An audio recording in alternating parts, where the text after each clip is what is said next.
Laga sengit baru saja tersaji di matchday keempat grup C kualifikasi Piala Dunia 2026 zona Asia.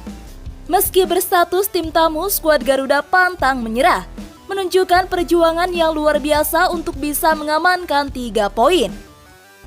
Pada laga kali ini, skuad Garuda datang dengan mental yang kurang baik. Setelah di laga sebelumnya melawan Bahrain, 3 poin yang sudah di depan mata harus sirna karena dirampok wasit Ahmed Alkaf.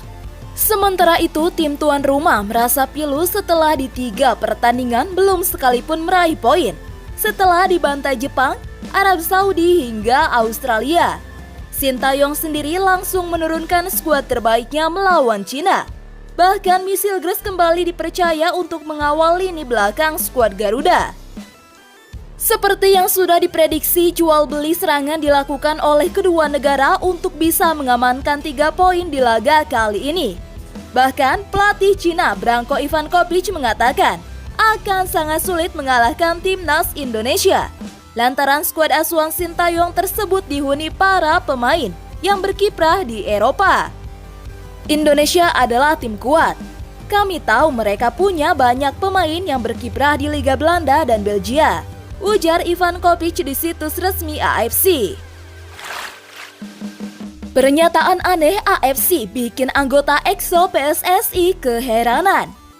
Ya, anggota Komite Eksekutif PSSI Arya Sinulinga membantah kabar bahwa PSSI belum melayangkan protes resmi kepada Konfederasi Sepak Bola Asia soal keputusan kontroversial wasit di laga timnas Indonesia melawan Bahrain. Pada hari Minggu 13 Oktober, Sekjen AFC Winsor John mengklaim bahwa PSSI belum memberikan protes terkait keputusan kontroversial wasit Ahmed Alkaf. Melalui akun Instagram, Arya menyebutkan bahwa manajer timnas Indonesia Sumarji sudah mengirimkan surat dan diterima match komisioner pada tanggal 10 Oktober pukul 22.04 waktu setempat.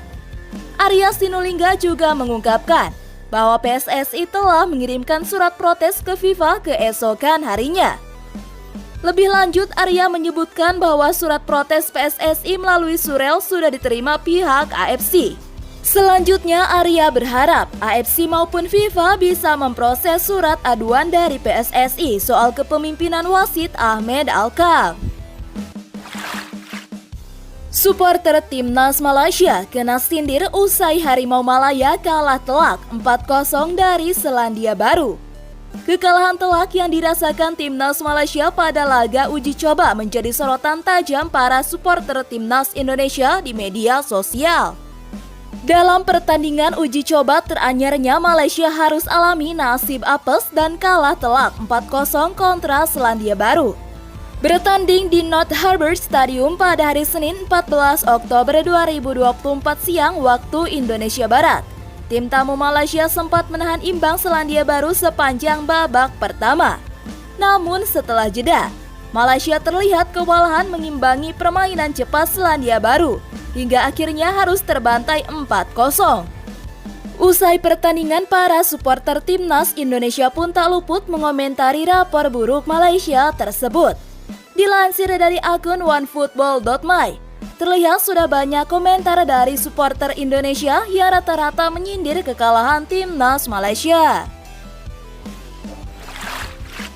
Supporter timnas serang MEF, Bahrain dan juga AFC. Ya, supporter timnas Indonesia masih kecewa kemenangan tim Garuda atas Bahrain dirampok. Netizen tanah air langsung meluapkan kekecewaannya dengan membuat lokasi di Maps untuk mengkritik Konfederasi Sepak Bola Asia Mafia. Tim Garuda harus pulang dari Bahrain National Stadium dalam lanjutan putaran ketiga kualifikasi Piala Dunia 2026 pada hari Kamis 10 Oktober 2024 dengan hasil imbang 2-2. Supporter timnas Indonesia mengutarakan kekecewaan sampai membuat titik lokasi di sekitar Bahrain National Stadium untuk mengkritik AFC. Kritikan itu sebagai ketidakpuasan mereka. Panggilan dan julukan warganet kepada para pemain timnas Indonesia, khususnya diaspora, selalu unik-unik. Terbaru ada Misil Gres yang dapat julukan El Nyengir karena sering kedapatan tersenyum di banyak kesempatan. Pemberian julukan bukanlah fenomena baru di Timnas Indonesia. Adanya julukan itu kebanyakan dibuat oleh warganet untuk memudahkan mereka dalam mengenali para penggawa Garuda. Beberapa pemain legendaris Timnas Indonesia pernah dapat julukan. Beberapa di antaranya adalah Budi Sudarsono dengan si Piton dan Kurniawan Dwi Yulianto dengan si Kurus. Tapi belakangan, panggilan dan julukan Timnas Indonesia muncul lagi. Bahkan lebih banyak dan ramai karena kehadiran para pemain keturunan yang menjalani proses naturalisasi untuk membela Garuda. Rata-rata pemain Timnas Indonesia sekarang pun sudah punya nama panggilan dan julukan masing-masing. Semua itu kebanyakan diciptakan oleh netizen atau warganet yang juga Garuda fans. Mulai dari penjaga gawang ada Martin Paes yang langsung dapat panggilan Bang Paes. Penambahan Bang yang ini untuk mengakrabkan diri dengan sang kiper. Kemudian FC Dallas selaku klub penjaga gawang pun pernah menggunakan panggilan itu. Kemudian di lini belakang nyaris semua punya. Pertama ada Jay Ijes yang mirip dengan Paes. Dia dapat panggilan Bang Jai. Dan nama itu sudah viral hingga ke Italia. Buktinya adalah Jay Ijes sampai pernah dapat pertanyaan dari fans Venezia beberapa waktu yang lalu. Kala itu ada penggemar yang sedang meminta tanda tangan, lalu bertanya kepada Jay Ijes arti dari Bang Jai. Jay Ijes pun menjelaskan makna dan artinya. Bek Venezia itu kemudian mengiyakan saat sang penggemar menyebut Bang punya arti mirip bro. Selain Jay Ijes, ada juga Justin Hubner yang dikenal dengan Jusa. Nama ini diambil dari singkatan namanya dan mencerminkan kekuatannya dalam duel udara dan permainan fisik saat bertahan. Lalu ada juga Shen Patinama yang kerap dipanggil Papa Shen. Karena di dalam Timnas Indonesia, dia dianggap berperan sebagai ayah bagi banyak pemain muda.